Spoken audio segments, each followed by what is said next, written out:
Chicken हंडी mutton हंडी तुम्ही नक्कीच खाल्ली असेल, पण आज मी तुम्हाला एका फेमस मटन हंडी बद्दल सांगणार आहे. ही मटन हंडी चंपारण मटन हंडी थाळी म्हणून प्रसिद्ध आहे. मातीच्या हंडीमध्ये मटन, आलं लसूण पेस्ट, कांदा, तिखट इत्यादी आवश्यक गोष्टी टाकून मॅरिनेट केले जाते. त्यानंतर ते मंद आचेवर ठेवून शिजवले जाते. मग तुम्हाला हव्या त्या क्वांटिटीमध्ये ते सर्व केले जाते. नगरमधील संगमनेर येथे भरणाऱ्या बोकड बाजारातून अस्सल गावरान बोकडाची मटन हंडी तुम्हाला चाखायला मिळेल पिंपरी चिंचवड मधील वाकड येथे.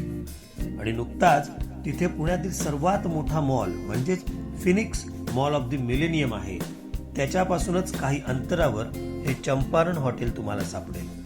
मग कधी जाताय मटन हंडी थाळीचा आस्वाद घ्यायला?